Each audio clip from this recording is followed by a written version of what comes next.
আমার বস ধর্ম মানেন না। আপনার বস জানতেন না, আপনি জানতেন না, আমিও জানতাম না, কিন্তু আমি বিশ্বাস করতাম।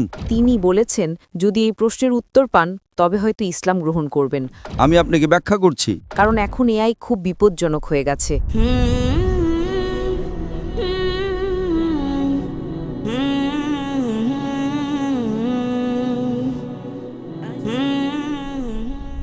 আমার নাম নিসা। আমি আরবি এবং কোরিয়ান ভাষার অনুবাদক।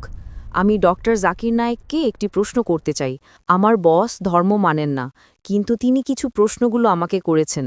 তিনি বলেছেন যদি এই প্রশ্নের উত্তর পান তবে হয়তো ইসলাম গ্রহণ করবেন। আমি উত্তর দিতে পারিনি, তাই ডাক্তার দয়া করে প্রশ্নটি শুনুন। আমার বস বলেছেন কেন কোরআনে কৃত্রিম বুদ্ধিমত্তা, এআই এবং কম্পিউটার প্রযুক্তি সম্পর্কে কিছু বলা হয়নি, কারণ এখন এআই খুব বিপজ্জনক হয়ে গেছে। এটি অনেক কিছু করতে পারে, যে কোনো কিছু সিদ্ধান্তও নিতে পারে। আমার বস এ ব্যাপারে খুব কৌতূহলী। ধন্যবাদ। আপনার বসকে বলুন কোরআন কোনো সায়েন্সের বই নয়, SCIENCE। যদি কোরআন সায়েন্সের বই হতো তবে এটি বিশালাকারের হতো। এই যে ভবনটি দেখছেন এর ভেতরে যত বই রাখা সম্ভব সব বই মিলেও এর সমান হতো না।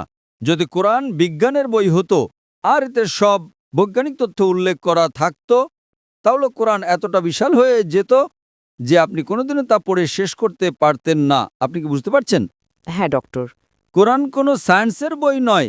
সায়েন্স, আপনি যদি জিজ্ঞাসা করেন কোরআনে কি লেখা আছে 2 আর 2 মিলে 4 হয়, না, কোরআন কোনো সায়েন্সের বই নয়, এটি নিদর্শনের বই, SIGNS। তাই আমাদের দেখতে হবে কোরআনে যা কিছু বলা হয়েছে তা যেন ভুল না হয়। যদি আপনি মনে করেন যে কোরআনের সব কিছুই উল্লেখ থাকা উচিত, তাহলে ভাবুন তো বিজ্ঞানে কত হাজার হাজার PhD আছে, doctor, engineer, heart specialist, brain specialist, এই সব কিছু যদি কোরআনে লেখা হতো আর আপনি তা পড়া শুরু করতেন, তাহলে আপনার পুরো জীবনেও তা শেষ করতে পারতেন না। ঠিক না বেঠিক? সুতরাং কোরআনে বিজ্ঞানের সব কিছু উল্লেখ নেই, দয়া করে ভুল বুঝবেন না। কিন্তু কোরআনে যা কিছু বলা হয়েছে তার কোনোটিই ভুল নয়। যদি কোরআনে এমন কোনো বৈজ্ঞানিক তত্ত্ব থাকে যা ভুল প্রমাণিত হয়, তবে তা আল্লাহর পক্ষ থেকে হতে পারে না। আর যদি কোরআনে এমন কিছু বলা হয় যা বিজ্ঞান অনেক পরে, 200 বা 400 বছর পরে আবিষ্কার করেছে, তাহলে সেটাই মুজিজা। তাহলে প্রশ্ন হলো কোরআনে AI এর কথা বলা হয়নি কেন? কোরআনে এটা কেন থাকা উচিত? কোরআন কোনো বিজ্ঞানের বই নয়, কিন্তু আল্লাহ জানেন ভবিষ্যতে কি আসতে চলেছে। আমি আপনাকে ব্যাখ্যা করছি। 1 নম্বর, মানুষ আমাকে প্রায় জিজ্ঞাসা করত যে ইসলামী শরিয়া অনুযায়ী যদি আপনার কাছে ভিডিও রেকর্ডিং থাকে, যদি কোনো ভিডিও রেকর্ডিং থাকে যে কেউ চুরি করেছে, ইসলাম অনুযায়ী সেটা প্রমাণ নয়, এটাকে প্রাথমিক প্রমাণ হিসেবে ধরা হয় না, এটা দ্বিতীয় প্রমাণ। 10 বছর বা 20 বছর আগে যে কোনো সাধারণ আদালতে যদি আপনি CCTV ফুটেজ দেখাতেন আর তাতে চোর ধরা পড়তো যে কেউ চুরি করছে, সেটাই যথেষ্ট ছিল। কিন্তু ইসলামে তা নয়, ইসলামে চোখের সাক্ষী প্রয়োজন। তখন মানুষ অবাক হয়ে বলতো এটা কেমন ধর্ম? কোনটা বেশি নির্ভরযোগ্য, প্রত্যক্ষদর্শী নাকি ভিডিও রেকর্ডিং? কোনটা ভালো, ভিডিও রেকর্ডিং ঠিক না ভুল? আপনার বসকে জিজ্ঞাসা করুন। সুতরাং 20 বছর আগে যদি আপনার কাছে ভিডিও রেকর্ডিং থাকতো তবে তা ইসলামের চেয়ে সুবিধাজনক না। প্রত্যক্ষদর্শী হলো প্রাথমিক প্রমাণ, ভিডিও রেকর্ডিং গ্রহণযোগ্য ছিল না। আজ যখন কৃত্রিম বুদ্ধিমত্তা এসেছে, আপনি সহজেই আপনার ডাকাতের একটা ভিডিও তৈরি করতে পারেন। ঠিক না ভুল? ঠিক। সুতরাং এখন মানুষ জেগে উঠেছে। আজ এটি প্রাথমিক প্রমাণ নয়, তাই ইসলাম অনেক উন্নত।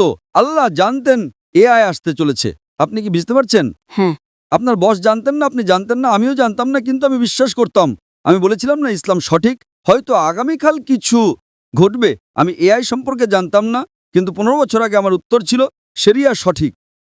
আমরা জানি না আগামীকাল এমন কিছু ঘটবে যে ভিডিও রেকর্ডিং যথেষ্ট প্রমাণ হবে না। এটাই ছিল আমার উত্তর, এবং আজ আমার উত্তর সঠিক। আপনি কি বুঝতে পারছেন? সুতরাং আল্লাহ AI সম্পর্কে জানেন, তাই ভিডিও রেকর্ডিং প্রাথমিক প্রমাণময়। আপনি কি বুঝতে পারছেন? হ্যাঁ। কিন্তু প্রত্যক্ষদর্শী হলো প্রাথমিক প্রমাণ। সুতরাং আল্লাহ AI সম্পর্কে জানেন। যদি তিনি সবকিছু লিখতে শুরু করেন, আপনি ছোট কোরআনই পড়েননি, আপনি চিকিৎসা, ভ্রূণতত্ত্বে সবকিছু সম্পর্কে কি পড়বেন? না, এটি টেলিগ্রাফিক মেসেজ। সুতরাং এটি ঈশ্বরের পক্ষ থেকে নয়, তা প্রমাণ করার জন্য আপনাকে ভুল খুঁজে বের করতে হবে। কিন্তু এটি ঈশ্বরের পক্ষ থেকে, তা প্রমাণ করার জন্য আপনাকে এমন জিনিসের কথা বলতে হবে যা মানুষ জানত না। আপনি কি বুঝতে পারছেন? একেই বলে অলৌকিকতা। কিন্তু এখানে সবকিছু উল্লেখ করা হয়নি। আশা করি এটি উত্তরটি পেয়েছেন। আপনাকে অনেক ধন্যবাদ ডক্টর।